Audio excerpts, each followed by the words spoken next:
आदमी किसी छोटे से जानवर का शिकार कर उसे ले जा रहा है। तभी वो देखता है कि उसका कुत्ता जमीन पर पड़ा है और हिल डुल नहीं रहा है। उसकी बॉडी भी बहुत खराब हो गई है। वो हाथ लगाता है, तभी उस कुत्ते का खून उस आदमी के चेहरे पर गिर जाता है और यहीं पर यह सीन खत्म हो जाता है। अब हम 5 दोस्तों के एक ग्रुप को देखते हैं जो जंगल में छुट्टियां मनाने के लिए जा रहा है। बीच रास्ते में वो लोग एक जगह पर कुछ सामान लेने के लिए रुकते हैं। इसी बीच पोल एक बच्चे को देखता है। पोल उस बच्चे के पास जाकर उसका नाम पूछता है, लेकिन वो लड़का कुछ नहीं बोलता है और एकदम से पोल के हाथ पर काट लेता है। तभी वहाँ पर उस लड़के का पिता आ जाता है और पोल को छुड़वाता है, जिसके बाद वो सभी लोग अपना सामान लेकर जंगल की तरफ चल देते हैं। अब वो लोग केबिन तक पहुँच जाते हैं जहाँ वो लोग ठहरने वाले हैं। केबिन के अंदर जाकर सभी लोग अपना अपना सामान रख देते हैं और फिर जंगल में घूमने के लिए इधर उधर निकल जाते हैं। अब बर्ट जो शिकार के लिए निकलता है उसे सामने एक छोटा सा जानवर दिखता है जिस पर वो गोली चलाता है, लेकिन वो गोली उसके शिकार पर नहीं बल्कि कचरे में छिपे हुए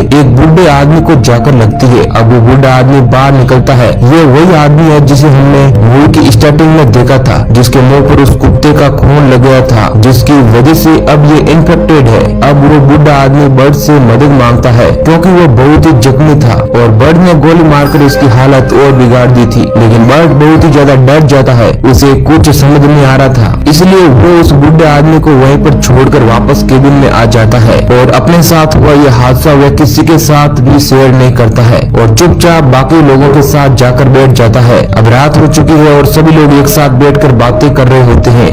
तभी वहाँ पर ग्रीन नाम का एक लड़का आता है जिसके पास भी एक कुत्ता था। वो उन सभी लोगों को बताता है कि वो भी जंगल में घूमने आया है और कुछ समय तक वो भी उन लोगों के साथ बैठकर बातें करना चाहता है, जिसके बाद वो सभी लोग ग्रीन को अपने साथ बैठा लेते हैं। अब बातों में जेप और बर्ड के बीच ये शर्त लग जाती है कि जब तक वो लोग इस जंगल में रहेंगे वो सिर्फ शराब ही पियेंगे और जो भी पानी पिएगा वो हार जाएगा। अब सभी लोग वापस केबिन में आ जाते हैं और ग्रीन भी वापस चला जाता है। अब सभी लोग अंदर बैठकर बातें कर रहे होते हैं कि बाहर से कोई दरवाजा नॉक करता है। जेब जब जाकर दरवाजा खोलता है तो वह देखता है कि कोई बाहर बूढ़ा आदमी खड़ा है और उसकी हालत बहुत ही नाजुक थी। वो उन लोगों से मदद मांगता है। तभी वो बूढ़ा आदमी बर्ड को देख लेता है और उसकी तरफ हाथ करता है, लेकिन बर्ड तुरंत दरवाजा बंद कर देता है और कहता है कि कोई भी इस आदमी की मदद नहीं करेगा क्योंकि ये वायरस से इन्फेक्टेड है और अंदर आ गया तो हम लोगों को भी इन्फेक्ट कर देगा। लेकिन तभी वो लोग बाहर देखते हैं कि वो बूढ़ा आदमी उनकी गाड़ी में बैठ गया है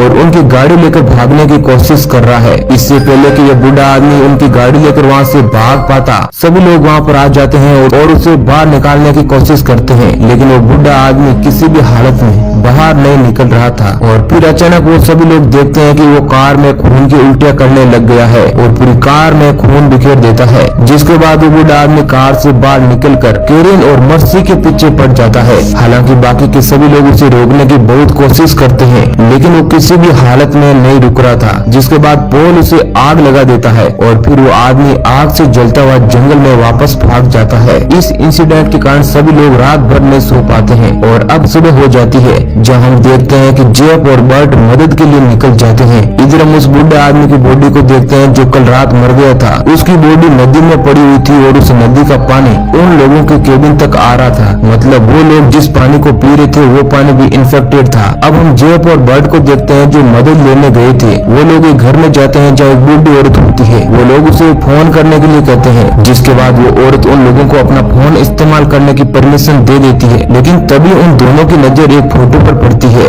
जो कि उस बूढ़े आदमी की थी, यानी वो औरत उस बूढ़े आदमी की पत्नी थी। फोटो को देख वो दोनों घबरा जाते हैं और वहाँ से बिना फोन किए ही निकल जाते हैं। अब हम मर्सी को देखते हैं जो दूसरी जगह मदद मांगने के लिए गई थी। वो एक घर में जाती है जहाँ उसे जेप और बर्ट मिलते हैं, यानी वो दोनों भी मदद मांगते मांगते इस घर तक पहुँच गए थे। उधर पीछे केबिन पर एक पुलिस ऑफिसर आता है और वो पोल को कहता है कि मुझे पता चला है कि पिछली रात यहाँ पर कुछ झगड़ा हुआ है, इसलिए मैं तहकीकात करने यहाँ आया हूँ। जिसके बाद पॉल पुलिस ऑफिसर को पिछली रात हुई सारी घटना बताता है, लेकिन वो पुलिस ऑफिसर उसकी किसी भी बात का यकीन नहीं करता है और वहाँ से चला जाता है। अब पॉल और बर्ट उस खून से भरी हुई कार को साफ करना शुरू कर देते हैं। तभी वहाँ पर एक कुत्ता आता है जो ग्रीन का था, लेकिन वो लोग उसे डरा कर वापस भगा देते हैं। अब बर्ट गाड़ी ठीक करने लग जाता है और जेप गन लिए उसकी सुरक्षा कर रहा था। इधर हम देखते हैं कि केरिन की भी तबीयत बिगड़ रही थी क्योंकि उसने भी वो इन्फेक्टेड पानी पी लिया था। जब पॉल उसके पास जाकर सोता है तो उसकी बॉडी पर खून देखता है तो वो डर जाता है और बाकी के लोगों को जाकर बताता है। अब सभी लोग लोग आकर देखते हैं कि केरिन भी वायरस से इन्फेक्टेड है, इसलिए वो लोग केरिन को एक अलग ही जगह पर रखते हैं ताकि बाकी के लोग इन्फेक्ट ना हो।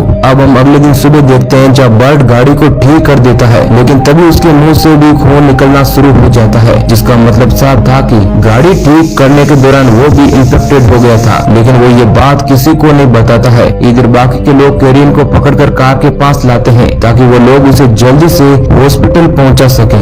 लेकिन तभी केरिन कार में खून की उल्टियां कर देती है, जिसके बाद कोई भी कार में नहीं बैठना चाहता था। लेकिन बर्ट कहता है कि वह गाड़ी चलाने के लिए तैयार है, क्योंकि वो जानता था कि वो तो पहले से ही इन्फेक्टेड है। इसलिए बर्ट शहर की तरफ गाड़ी लेकर निकल पड़ता है ताकि वह मदद ला सके। इधर पीछे जेब भी बाकी लोगों को छोड़कर वहाँ से भाग जाता है। अब हम बर्ट को देखते हैं जो शॉप पर जाता है, जिसे हमने मूवी की शुरुआत में देखा था। बर्ट इससे पहले कि उन लोगों को कुछ कह पाता, वो बच्चा आता है और बर्ट को काट देता है, जिस कारण बच्चा भी उस वायरस से इन्फेक्टेड हो जाता है और उसकी तबीयत बिगड़ने लग जाती है। ये देख उसका पिता बहुत गुस्सा होता है और बर्ट को मारने की कोशिश करता है। बर्ट समय रहते वहाँ से भाग जाता है, लेकिन अब वो आदमी अपने साथियों के साथ गाड़ी लेकर बर्ट का पीछा करने लग जाता है।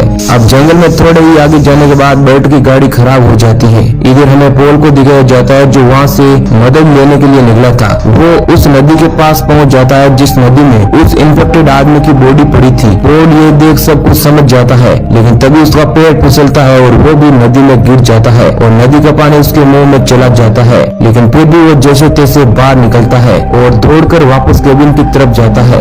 इधर बर्ट भी पूरी तरीके से इन्फेक्टेड हो गया था, लेकिन उसका पीछा अभी भी वो लोग कर रहे थे और उस पर गोलियां चला रहे थे। इधर हम केबिन में मर्सी को देखते हैं जो अब इन्फेक्टेड हो गई थी और उसके पैरों से खून निकलने लग गया था, जिस कारण मर्सी बहुत ही ज्यादा डर जाती है और भागती हुई बाहर आती है, जहाँ उसे ग्रीन का कुत्ता देख लेता है और अब वह भी बहुत खतरनाक हो चुका है और वह मर्सी को मार डालता है। अब हम पोल को देखते हैं जो वापस केबिन में आ गया था और मर्सी के कटे हुए हाथ पैर को देख समझ जाता है कि वो भी मारी गई है और अब वो जाकर केरिन को देखता है जिसे वह कुत्ता खा रहा था। पोल सबसे पहले उस कुत्ते को मार देता है और बाद में देखता है कि केरिन अभी भी जिंदा है और वो दर्द के मारे तड़प रही है, इसलिए पोल उसे भी मार देता है ताकि वह दर्द से आजाद हो सके। लेकिन तभी केबिन के बाहर बर्ट आ जाता है जिसके पीछे वो लोग हाथ धोकर पड़े हुए थे। पोल बर्ट को अंदर ले जाता है। अब वो लोग जो बर्ट को मारने आए थे वो घर के अंदर घुसकर आखिरकार बर्ट को मार ही देते हैं, लेकिन पोल अपनी बहादुरी दिखाता है और फिर एक एक करके उन सभी लोगों को मार डालता है। पोल को लगता है कि वह अकेला ही जिंदा बचा है,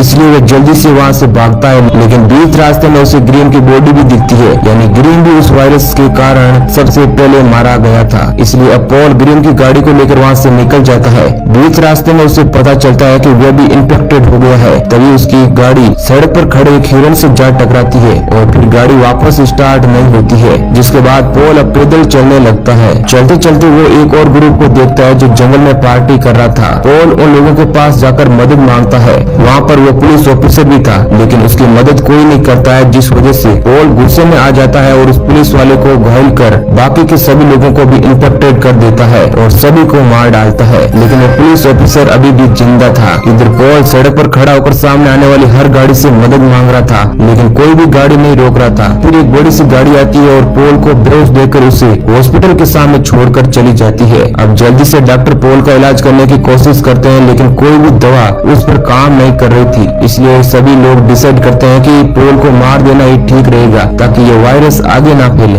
अब जंगल में ले जाकर पोल को मारने का काम उसी पुलिस ऑफिसर को दिया जाता है जिसे पोल ने जख्मी किया था। इधर हम केबिन के पास जेब को देखते हैं जो एकदम सही सलामत था, क्योंकि उसने अभी तक पानी नहीं पिया था और शर्त के अनुसार सिर्फ शराब ही पी रहा था। वो केबिन के अंदर जाता है जहाँ अपने मरे हुए दोस्तों को देखकर वह बहुत ही ज्यादा दुखी होता है। लेकिन तभी केबिन के बाहर पुलिस आ जाती है जिसे सरकार द्वारा ऑर्डर मिला था कि सारे इन्फेक्टेड लोगों को मार दिया जाए। जब पुलिस जेब को देखती है तो बिना कुछ सोचे समझे गोलियों से उसे भून देती है, क्योंकि उन्हें लगा कि वह भी इन्फेक्टेड है। अब हेड ऑफिसर उस पुलिस वाले से पूछता है कि क्या तुमने पोल को मार दिया है? तो वह पुलिस वाला कहता है कि हाँ, मैंने उसे नदी के पास मार डाला है। अब हमें अगले सीन में दिखाया जाता है कि पोल की बॉडी भी नदी के पानी के अंदर गिरी थी और सारा पानी भी इन्फेक्टेड हो गया है। मूवी के अंत में हम उन सभी पुलिस वालों को देखते हैं जो जूस पीने के लिए एक जगह पर रुकते हैं और वो जूस नदी के पानी से बनाया गया था, जिसे वो सभी लोग पी लेते हैं और ऐसे करके वहाँ पर बहुत सारे लोग आते हैं और सभी जूस को पीते हैं और यहीं पर हमारी मूवी समाप्त हो जाती है। तो दोस्तों, ये स्टोरी आपको कैसी लगी है हमें कमेंट करके जरूर बताना। वीडियो को अंत तक देखने के लिए आपका बहुत बहुत शुक्रिया।